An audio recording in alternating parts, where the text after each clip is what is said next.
Welcome back, and thank you for tuning into Cheating Tales Lab. We appreciate every single one of you. We'd love to know what part of the world are you watching from right now. Let us know in the comments. Now, let's dive into today's story.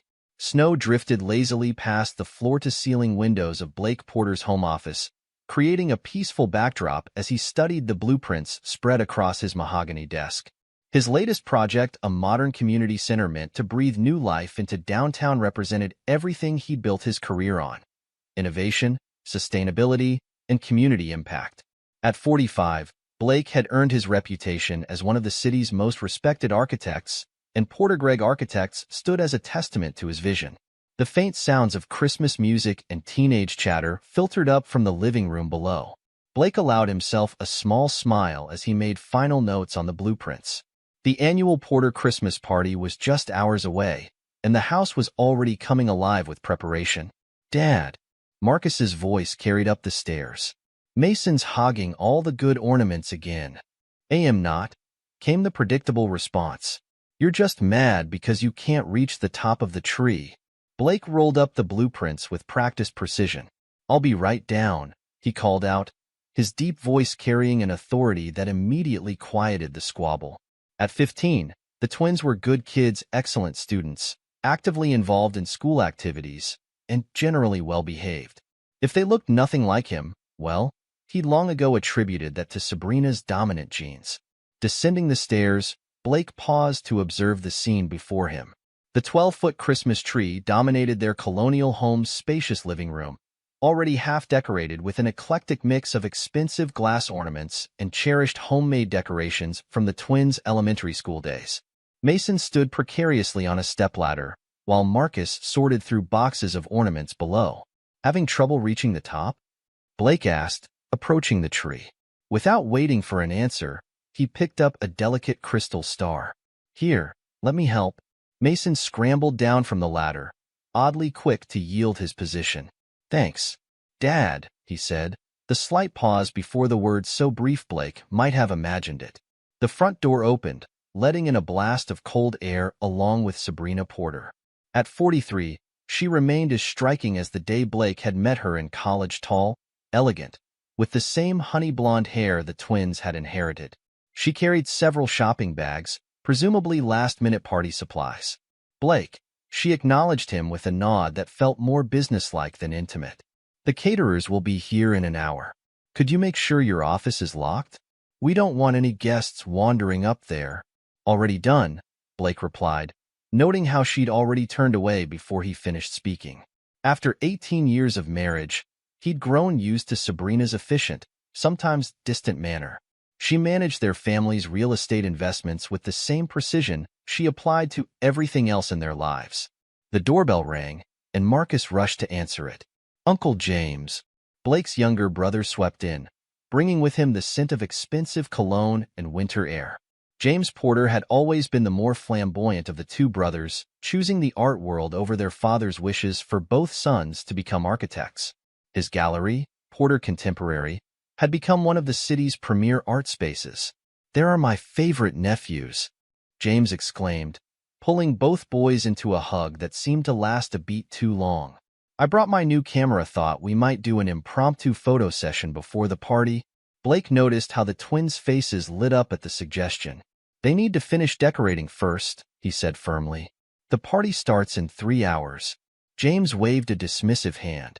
"Come on, big brother. All work and no play. The tree looks fine as it is." He turned to Sabrina, who had reappeared from the kitchen.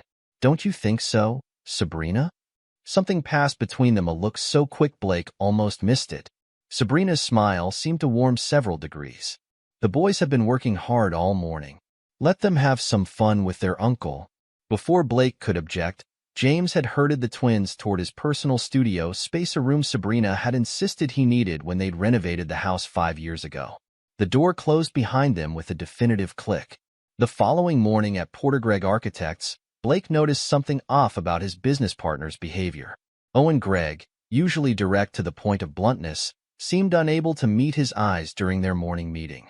About the community center project, Owen began, shuffling papers unnecessarily. "I think we should consider." He trailed off, glancing at the office manager's desk visible through the glass wall.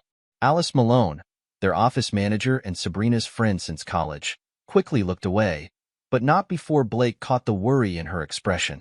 "Consider what?" Blake prompted, his tone level but commanding. "Nothing," Owen said quickly. "Just some minor design adjustments. We can discuss it later." Blake leaned back in his chair, studying his friend and business partner of 20 years. Owen had been best man at his wedding, had helped him build this firm from nothing. They didn't do later, not about work, not about anything. "Owen," Blake said quietly, "is there something I should know?" Owen's face reddened slightly. "No, of course not. I'm just stressed about the holiday deadlines." He stood abruptly. "I should check on the Henderson project."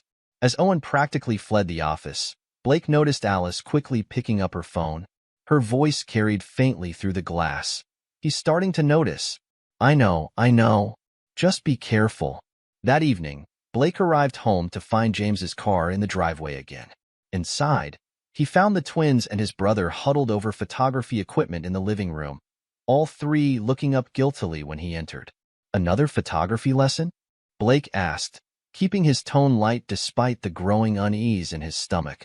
"Uncle James is teaching us about portrait lighting," Marcus explained, his enthusiasm obvious. "He says we have natural talent." "Well, they come by it honestly," James said with a smile that didn't quite reach his eyes. "Some things just run in the family, right, boys?" Mason laughed a sound that seemed somehow private, shared between them. When Blake tried to join the conversation, asking about their technique, the twins' responses were polite but dismissive. They turned back to James, hanging on his every word about aperture settings and composition. Blake retreated to his office, the blueprint for the community center still spread across his desk. He'd built his career on seeing patterns, on understanding how different elements came together to create a whole. Lately, the patterns in his own home felt increasingly wrong, like a building with hidden structural flaws. The night of the Christmas party arrived, bringing with it a house full of guests and the pleasant chaos of holiday celebration. Blake moved through the crowds, accepting compliments on the firm's latest projects, discussing the downtown revitalization plans with city council members who'd been invited. Every time he turned toward the garage where he kept his prized collection of architectural models, someone intercepted him. First Marcus, clutching a college application essay that apparently couldn't wait until tomorrow to discuss. Then Mason, full of detailed questions about the car Blake had promised for their upcoming 16th birthday. It was nearing midnight when Blake finally broke free from a conversation with a potential client. The garage door was slightly ajar, spilling a thin line of light onto the snow. Through the window, he saw them, Sabrina and James, locked in an embrace that left no room for innocent interpretation. James's hand tangled in Sabrina's hair as they kissed, their profiles clear in the harsh fluorescent light. Blake's hand was steady as he pushed open the door. The sound made them turn, but neither jumped apart guiltily. Instead, Sabrina's lips curved into a cold smile. 18 years, she said, her voice dripping with contempt. 18 years of shared holidays, shared meals, shared lies. And you never once questioned why the boys look exactly like him. She gestured to James, who kept one arm possessively around her waist. "They've been calling him Dad since they could talk when you weren't around to hear, of course." Behind Blake, a floorboard creaked. He turned to find the twins standing there, their faces showing not shame but something closer to triumph. "You're just a provider," Marcus said, his voice hard. "A walking checkbook." Mason nodded, moving to stand beside James. "Uncle James is our real dad. He always has been." Blake looked at his brother, at the man who had betrayed him in the most fundamental way possible. James met his gaze without flinching, a slight smirk playing at the corners of his mouth. "What can I say, big brother?" James's voice was smooth as expensive whiskey. "You were always so focused on your precious buildings. Someone had to take care of your wife's other needs. And the twins?" Blake's voice remained perfectly controlled, even as his mind catalogued every detail of the scene before him. "How long have you been poisoning them against me?" Sabrina laughed, the sound sharp as breaking glass. "Poisoning? Please. They figured out the truth on their own. Smart boys, they get that from their father." She patted James's chest possessively. "We've been planning this for months," Marcus added, clearly enjoying the moment. "Waiting for the perfect time to tell you. The Christmas party was Mom's idea," Mason chimed in. "She thought it would be festive." Blake absorbed every word, every gesture, every smug expression. His face remained impassive, even as he mapped out the destruction of their carefully constructed world in his mind. They expected him to explode, to give them the satisfaction of seeing him break. Instead, he turned and walked away, his footsteps measured and calm. Behind him, he heard James call out mockingly, "Merry Christmas, brother." The party continued around him, a surreal backdrop to the revelation that had just shattered 18 years of his life. Blake moved through the crowds with perfect composure, shaking hands, making small talk. No one would guess that mere minutes ago, his entire world had shifted on its axis. Owen approached him near the punch bowl, guilt written clearly across his features. "Blake, Save it," Blake cut him off quietly. "We'll discuss your role in this another time." He watched Alice Malone whispering urgently to Sabrina's brother Tom in the corner, both of them shooting furtive glances his way. The network of lies suddenly became clear. How many of their friends had known? How many had watched him play the fool year after year? As the last guests departed, Blake stood in his office, looking out over the snow-covered garden.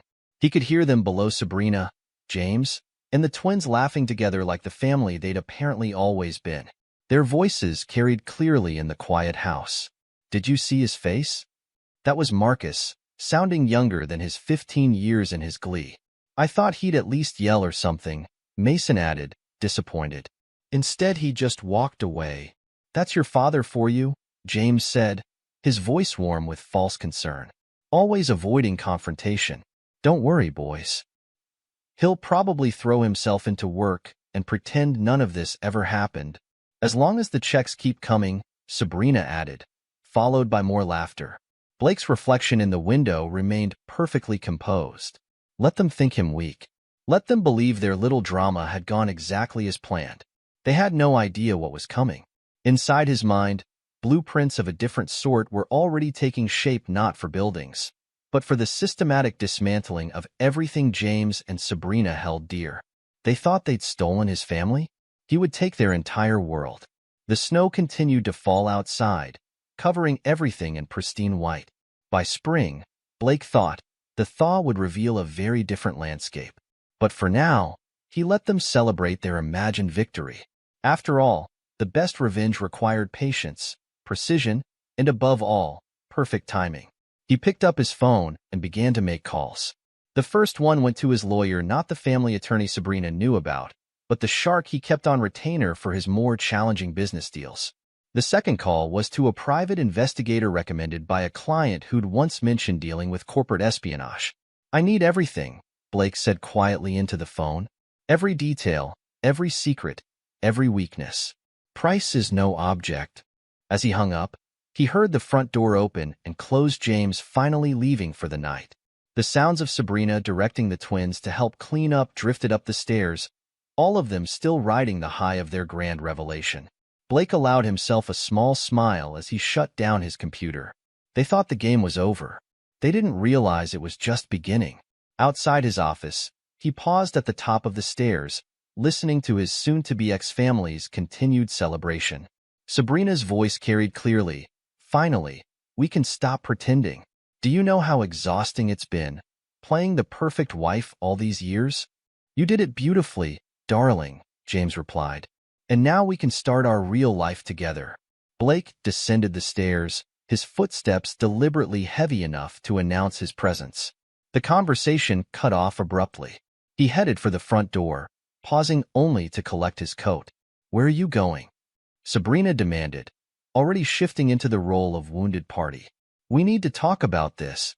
"No," Blake said simply, his voice carrying the same authority that had built one of the city's most successful architectural firms. "We don't." He closed the door behind him with quiet finality, leaving them to their hollow victory. In the garage, he passed the spot where he'd discovered them, noting with cold amusement that they'd knocked over one of his architectural models in their passion. The metaphor wasn't lost on him. They tried to destroy something he'd built. Now he would show them exactly what destruction really looked like. As he drove through the snowy streets, Blake's mind was already several moves ahead. They thought they knew him, the predictable architect, the distant father, the cuckolded husband. They were about to learn how wrong they were. The first snowflakes of a new storm began to fall as Blake pulled into the parking garage of the city's most exclusive hotel. Tomorrow, the real work would begin. But tonight, he would sleep soundly, secure in the knowledge that while they celebrated their petty victory, he was already architecting their downfall. Let them think they'd won. Their arrogance would make the eventual reckoning that much sweeter. The January snow had turned to grimy slush outside Porter Gregg Architects when Owen Gregg finally cracked. He'd been watching Blake move through the office like a coiled spring for 2 weeks, maintaining an eerie composure that unnerved everyone who knew about the Christmas party revelation. "I can't take it anymore," Owen burst into Blake's office, closing the door behind him. "I should have told you years ago. I tried to hint at it, but—" "Sit down," Blake commanded without looking up from his computer. His voice carried the same authority it always had, but now with an edge that made Owen sink into the chair immediately. "How long have you known?" Blake asked, finally meeting Owen's eyes.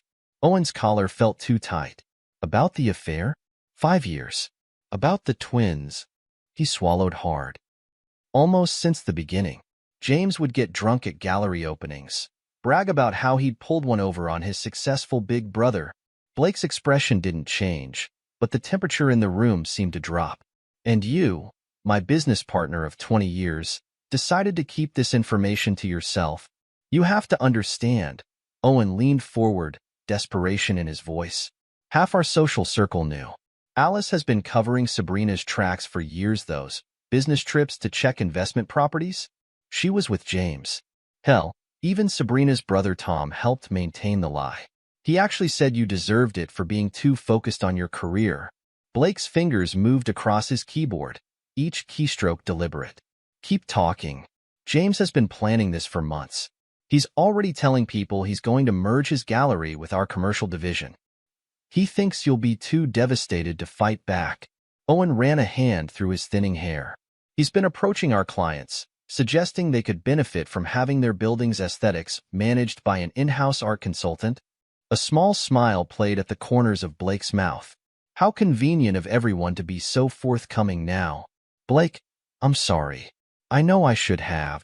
"Yes," Blake cut him off, "you should have." "That will be all, Owen." "That's it?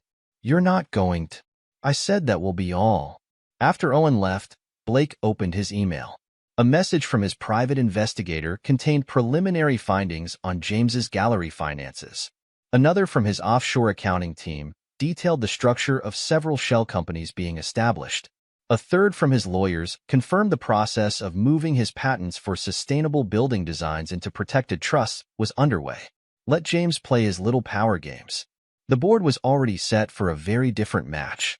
At home, or rather, at the hotel suite he'd moved into, Blake reviewed years of recorded conversations, security footage, and financial records his team had gathered. The twins' voices rang out from his laptop. "Dad, such a joke." Marcus's voice from 6 months ago, recorded by the home security system Blake had installed himself. "He actually thinks we care about his stupid architecture lectures." "Uncle James says we can intern at the gallery next summer," Mason replied. "Way better than drafting blueprints with him." Blake added the clips to a growing file labeled custody evidence. Not that he wanted custody, but he did want to ensure they couldn't claim anything from him later. Across town, in the converted warehouse that housed Porter Contemporary Gallery, James was riding the high of his imagined victory. He stood in his office, phone pressed to his ear, unaware that every word was being recorded through the spyware Blake's team had planted. "The merger will be announced next quarter," James said smugly to whoever was on the other end. "Blake's been hiding in his hotel since the party. By the time he pulls himself together, I'll have shifted half his clients to our new integrated design division." He laughed. "The best part? He'll have to watch his precious firm become just another part of my empire." The recording uploaded automatically to Blake's secure server, joining hundreds of others documenting James's increasingly bold plans. But James had made a crucial mistake, one that Blake's forensic accountants had already uncovered. For years, James had been embezzling from the investment properties he shared with Blake, using creative accounting to hide the money trails. The funds had financed his lavish lifestyle with Sabrina, exotic vacations disguised as business trips, expensive gifts hidden in gallery expenses, even a secret apartment in the city's arts district. Now those very properties were about to become the noose around James's neck. At their weekly dinner, Sabrina sat across from James in an exclusive restaurant, her confidence as unshaken as her expensive highlights. Blake's lawyers sent over the initial divorce filing, she said, sipping her wine. Standard stuff, he's not even contesting my right to half the assets. Her smile was predatory. He's probably grateful we're letting him save face by calling it an amicable split. James reached across the table to take her hand. Once the merger goes through, you won't have to worry about money ever again. The gallery's expansion plan. Mrs. Porter? They looked up to find a courier holding an envelope. You've been served. The thick stack of papers inside wiped the smile from Sabrina's face. Page after page of documented evidence. Her systematic emotional manipulation of the twins, financial records showing how she'd used Blake's money to fund her affair, sworn statements from hotel staff, restaurant workers, and other witnesses detailing years of indiscretions. This is nothing, she said, but her hand trembled slightly as she reached for her wine. He can't prove. Her phone buzzed with an email notification. Her investment account had been frozen pending investigation of irregular activities. Another buzzed the same message about their joint accounts. A third, the twins' trust funds were under review. Across the restaurant, a man in a business suit discreetly photographed their reactions. Another piece of evidence for Blake's growing collection. The next morning, James arrived at his gallery to find potential buyers examining his most valuable pieces. His assistant handed him a stack of papers with trembling hands. The joint properties, she explained. They're being sold. What? I never authorize. The paperwork is all in order. Signed by both owners. James scanned the documents, his face darkening as he recognized the shell company names. All roads led back to Blake. He'd structured the sales so that James had no choice but to sell his shares, and Blake, through his network of front companies, was the only viable buyer. The price? Pennies on the dollar. In his temporary office, a sleek space in a building he quietly owned, Blake reviewed the reports from his various teams. The carefully constructed facade of James's success was crumbling. Each revelation exposed another crack in the foundation. His phone buzzed with a text from Alice Malone. Please, we need to talk. I can explain everything. Blake's response was simple. Check your email. Minutes later, Alice's scream echoed through the Porter Gregg offices as she opened the message containing proof of her complicity in Sabrina's deceptions, along with documentation of several ethical violations that would end her career in corporate management. The dominoes were falling exactly as planned. Tom, Sabrina's brother, was next. His construction company had relied heavily on contracts from Porter Gregg. Those were now being reviewed for quality concerns. His attempts to reach Blake through mutual friends met with polite but firm closed doors. The twins, sensing the shift in power, tried a different approach. Marcus showed up at Blake's hotel one evening, his familiar arrogance replaced by an attempt at teenage contrition. Dad, he started, then flinched at Blake's cold stare. I mean, Blake. We didn't mean. Your trust fund documents are on the table, Blake interrupted, not looking up from his work. I suggest you read them carefully, particularly the morality clauses. Marcus picked up the papers, his face paling as he read. But this means that your future depends entirely on your behavior? Yes. I designed it that way from the beginning. Blake finally looked at him. Interesting how quickly you drop the real dad narrative when money's involved. The door closed behind Marcus with a definitive click. Through his hotel window, Blake watched the boy hurry through the snow to where Mason waited in their car, the one James had bought them after the Christmas reveal, not knowing it would be the last gift he could afford to give them. That night, Blake sat in his hotel suite reviewing the latest reports. James's gallery was hemorrhaging investors, his reputation in the art world tainted by whispers of financial impropriety. Sabrina's careful investment portfolio was frozen, her attempts to access emergency funds blocked at every turn. The twins were beginning to understand that their trust funds, their future hung by threads Blake controlled. But this was just the beginning. His phone buzzed with an update from his private investigator. They'd found James's secret apartment, complete with records of every rendezvous, every gift purchased with embezzled money, every lie told to cover their tracks. Blake opened his laptop and began composing emails. One to his lawyers, attaching the latest evidence. One to the art world publications that had fawned over James's success, suggesting they might want to look closer at his gallery's finances.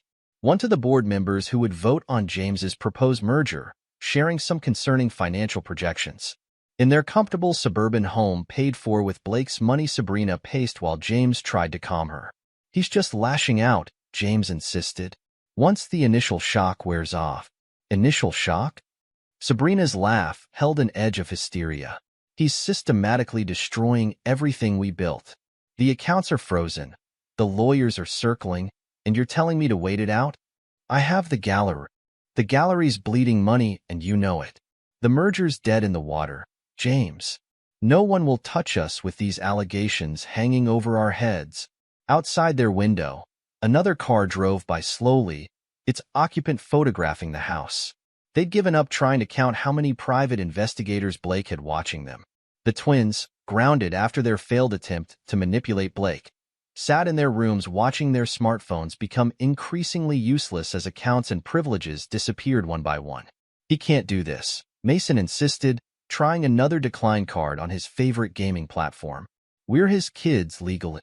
We spent the last 15 years telling him he wasn't our real dad," Marcus reminded him bitterly. "Pretty sure that's going to come back to bite us." In his hotel suite, Blake raised a glass to his reflection in the window. Outside, the city lights twinkled like stars, unaware of the quiet devastation being orchestrated from this room. His phone buzzed constantly with updates from his various teams, each message another piece of his grand design falling into place. They thought they'd written the ending to this story at the Christmas party. They were about to learn that Blake Porter had merely been setting the stage for his own production, and the final act was going to be spectacular. Let them scramble to salvage what they could. Let them realize, piece by piece, that their entire world had been built on foundations Blake controlled. Let them understand, finally, that they'd never really known him at all. The best revenge, after all, wasn't served cold. It was served with architectural precision, each piece laid exactly where it needed to be for the entire structure to collapse at exactly the right moment. And Blake Porter had always been very, very good at designing things to fall exactly the way he wanted them to. Blake Porter emotionally abused his family for years. Sabrina's voice trembled perfectly on the morning news show. He was controlling, distant, obsessed with his work. James was there for us when Blake wasn't. The TV clicked off in Blake's office. His PR team waited for his response, prepared to launch a counteroffensive against Sabrina and James's desperate smear campaign. "Let them talk," Blake said, reviewing the morning's reports. "Evidence speaks louder than accusations." Within hours, testimonials from long-term employees, clients, and business associates flooded the local media. Stories of Blake's integrity, his mentorship of young architects, his dedication to sustainable community projects. Each character witness had been carefully selected and prepped by his team. "I've known Blake Porter for 15 years, the city's deputy mayor announced at a press conference about the downtown revitalization project. His commitment to this community speaks for itself. These allegations are clearly the bitter accusations of a woman caught in her own infidelity." In their increasingly modest rental home, Sabrina threw the morning paper across the room. "They're making us look like villains." "Calm down," James paced, his designer shoes scuffing the laminate flooring a far cry from their former marble halls. The merger is dead." Sabrina's laugh held an edge of hysteria. "Your investors are running scared. The bank's questioning every transaction, and you're still talking about the merger?" James grabbed her shoulders. "Listen to me. Once your divorce settlement comes through, Mrs. Porter." A courier appeared at their door. Documents from the court. The thick envelope contained evidence that made Sabrina sink to the floor. Years of recorded conversations, surveillance photos, financial records, all documenting how she'd systematically turned the twins against Blake while using his money to fund her affair. "This isn't possible," she whispered. "We were so careful." But Blake had been more careful. Every secret rendezvous, every manipulative conversation with the twins, every misappropriated dollar, all meticulously documented and presented with damning clarity. Meanwhile, at their private school, Marcus and Mason Porter were discovering the real cost of their betrayal. Their friends' parents, many with business connections to Blake, had suddenly decided their children shouldn't associate with those boys who treated their father so badly. "We need to fix this," Mason said, watching another lunch table turn their backs. "Our trust fund." "Already tried." Marcus cut him off. "Went to his hotel last week, remember? He just showed me the morality clauses in the trust documents." He laughed bitterly. "Turns out our real dad can't actually provide for us." Their attempted reconciliation came too late. Blake's office received their carefully rehearsed apology letter and sent back a single USB drive. On it, years of their own voices. "Dad's such a pathetic tryhard. Uncle James says we don't have to pretend to respect him anymore. Can't wait till we never have to see his face again." The twins' trust funds, originally set up to cover their college education and give them a start in life, were legally redirected to a new foundation supporting children of parental alienation. At Porter Contemporary Gallery, James's carefully cultivated world was crumbling. The audit team Blake's lawyers had worked through years of creative bookkeeping, each discovery another nail in the gallery's coffin. Mr. Porter, his assistant, hovered nervously at his office door. "The Rothschild collection. They're pulling their pieces. And the Chun exhibition is canceling." James slumped in his Italian leather chair, one of the few luxury items he had left. His phone buzzed with another notification. Another investor pulling out, another client distancing themselves, another piece of his reputation dissolving. The art world, which had once celebrated him as a visionary dealer, now whispered about fraud, embezzlement, and betrayal. Every connection he'd built, every relationship he'd cultivated, all were poisoned by the truth Blake had systematically exposed. "You promised we'd be taken care of," Sabrina screamed during another of their increasingly frequent fights. She'd liquidated her assets to invest in his gallery expansion, confident in their victory over Blake. Now those dreams were dissolving like smoke. "The divorce court awarded him everything," she continued, waving the final judgment in James's face. "Everything. The houses, the investments, even my own real estate portfolio." The judge's decision had been decisive. Blake's documented evidence of Sabrina's infidelity, financial misconduct, and emotional manipulation left no room for sympathy. 3 years passed. Porter Gregg Architects had doubled in size, but Blake's office remained unchanged, a testament to the stability he'd maintained while others lost everything. The downtown community center, now completed, had won international awards for sustainable design.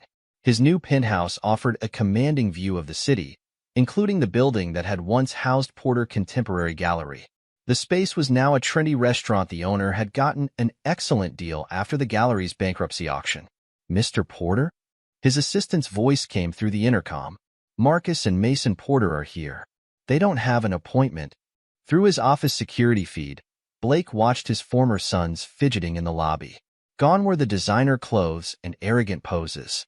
3 years of community college funded by part-time jobs had changed them. "Security will escort them out," Blake replied. "Let them learn what it felt like to be dismissed, to be treated as unwelcome intruders in someone's life."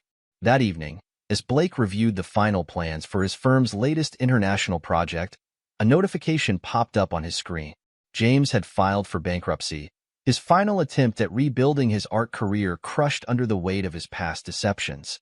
Sabrina had been seen working as a real estate agent at a small suburban firm, showing modest homes to first-time buyers. Her carefully maintained appearance had grown shabby around the edges, her confident smile replaced by a desperate hunger when she talked about commissions. Blake's phone buzzed with a text from Julie Cowan, the structural engineer he'd been seeing for the past year.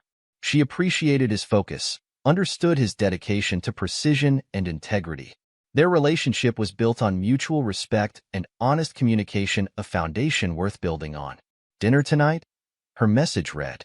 "Just heard about the International Architecture Exhibition acceptance. Congratulations." Blake smiled as he responded. The exhibition would be held in the same venue where James had once showcased his gallery's most prestigious collections. Life had a way of coming full circle. From his penthouse window, Blake watched the city lights come alive as dusk settled. His empire hadn't just survived, it had thrived, growing stronger from the attempt to destroy it. The community center stood as a beacon of urban renewal, its success a testament to the power of building something lasting. Those who had betrayed him had built their lives on deception, thinking they could steal what he had created. They never understood that true success, like true architecture, required a foundation of integrity. The elevator dinged, and Julie stepped into his penthouse. She carried a bottle of champagne and 2 glasses, her smile genuine and warm. "To new foundations," she said, pouring the champagne. Blake raised his glass, thinking of all the foundations that had crumbled: James's gallery, Sabrina's social status, the twins' trust funds, and the new ones he had built in their place.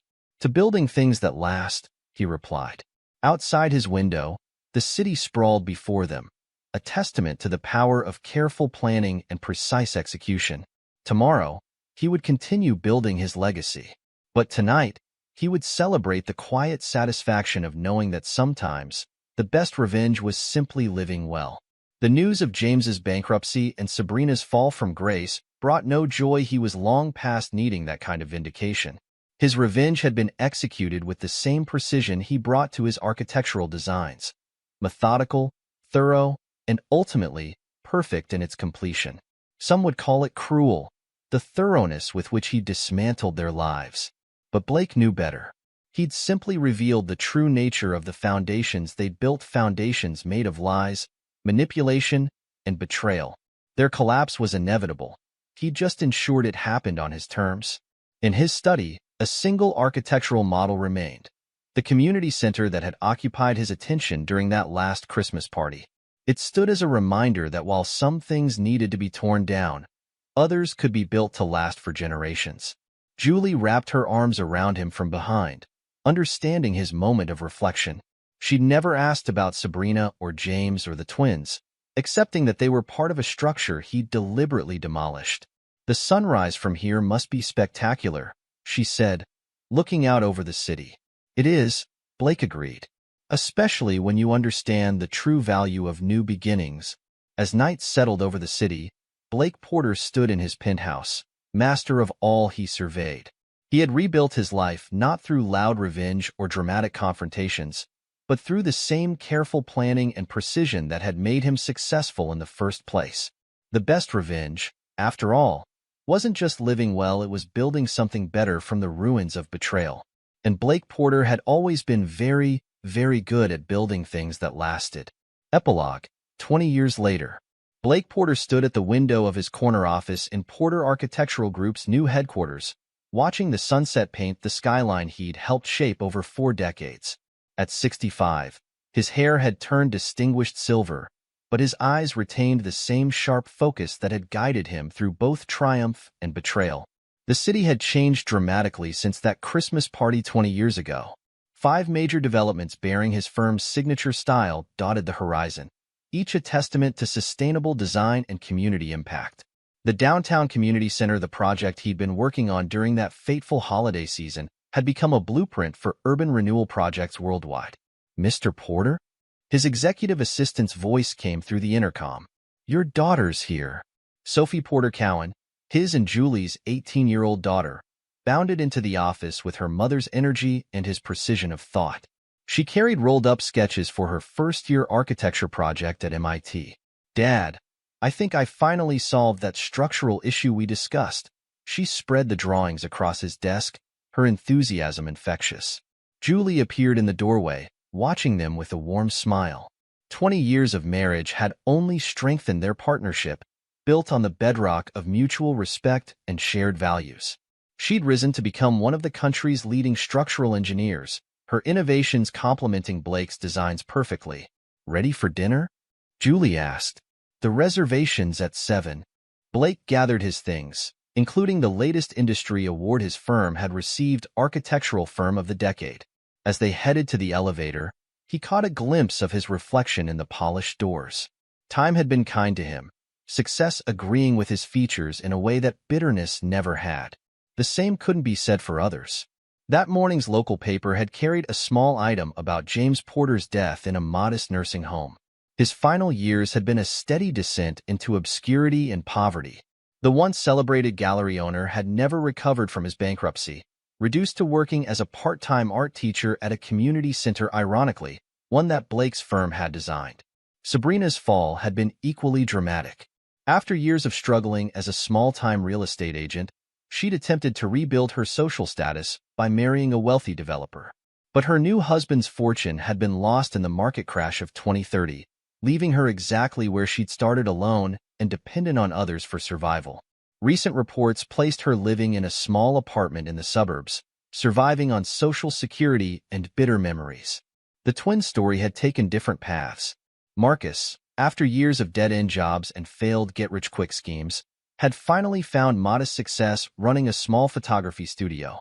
He specialized in wedding photography, a far cry from the artistic career James had promised him. He'd attempted to reconnect with Blake several times over the years, each overture met with the same polite but firm rejection. Mason had fared slightly better, earning a business degree from a state college and securing a middle management position at a regional bank. He'd married young, divorced quickly, and now lived in a neighboring city. Occasionally, he drove past the Porter Architectural Group building, looking up at the windows and wondering about the life he could have had. Neither twin had received a penny from their original trust funds, which had grown into the Porter Foundation for Family Reconciliation, an organization that had helped thousands of families affected by parental alienation. The foundation's headquarters occupied the building that had once housed Porter Contemporary Gallery, irony not lost on anyone who knew the story. Owen Gregg had retired 5 years ago, selling his shares in the firm to Blake for a fair price, more than he deserved, perhaps, but Blake believed in acknowledging loyalty, even if it came late. Owen's eventual confession and assistance in documenting the extent of the betrayal had earned him a measure of redemption. Alice Malone had disappeared from the corporate world after Blake's evidence of her complicity became public. Last anyone heard, she was working as an administrative assistant in a small town 3 states away. Tom, Sabrina's brother, had lost his construction company after Porter Architectural Group pulled their contracts. He tried to sue for discrimination but withdrew the case when Blake's lawyers presented evidence of his role in covering up the affair. He now worked as a site supervisor for a competitor, his dreams of running his own company as dead as his sister's social aspirations. At the restaurant, one of the city's finest, occupying the top floor of a building Blake had designed, Sophie chattered excitedly about her studies. She'd inherited Blake's passion for architecture and Julie's innovative spirit, already showing promise as the future of Porter Architectural Group. "I've been thinking about the family history project," Sophie said, referencing a school assignment. "Most of my friends are interviewing their grandparents, but I want to write about how you built the firm, Dad. The sustainable design innovations, the community impact." Blake shared a look with Julie. They'd always been honest with Sophie about his first marriage and the betrayal, teaching her that integrity was the only foundation worth building on. Speaking of history, Julie added, "The Porter Foundation is opening its 10th international office next month. The work they're doing with families. It's remarkable how something positive came from such pain." Blake nodded, remembering the day he'd redirected the twins' trust funds. That single decision had spawned an organization that helped parents and children rebuild relationships destroyed by alienation and manipulation. It was perhaps his most satisfying achievement, turning personal betrayal into global healing. "Did you see the news about James?" Sophie asked carefully. She knew the broad strokes of the story, though not all the details. "Yes," Blake replied simply. He felt no joy at his brother's passing, no satisfaction in his final years of poverty. The revenge had never been about making them suffer, it had been about revealing the true nature of their characters and letting them live with the consequences. After dinner, they drove to their home, a stunning modern mansion Blake had designed himself, its walls of glass offering panoramic views of the city he'd helped build. In his private study, a wall of awards and recognitions testified to decades of innovation in sustainable architecture. But it was the family photos that drew the eye. Sophie's graduations, family vacations, moments of genuine joy captured in time. The next morning, Blake received an email from Marcus. Another attempt at reconciliation, this time prompted by James's death. The message spoke of regret, of lost opportunities, of the desire to make amends. Blake's response was the same as always. a polite acknowledgement and a donation in Marcus's name to the Porter Foundation. Some bridges, once burned, weren't meant to be rebuilt. In his office, Blake reviewed the plans for his latest project, a revolutionary, eco-friendly development that would redefine urban living. At 65, he could have retired, could have stepped back and let others take the reins. But he still had buildings to design, innovations to perfect, a legacy to build. Julie joined him for lunch, bringing updates about their newest joint venture, a series of sustainable housing projects in developing countries. Their partnership, both personal and professional, had created more than they could have achieved individually. "Any regrets?" she asked, though she already knew the answer. Blake looked out at the city skyline, at the buildings that bore his signature style, at the communities that had been transformed by his vision.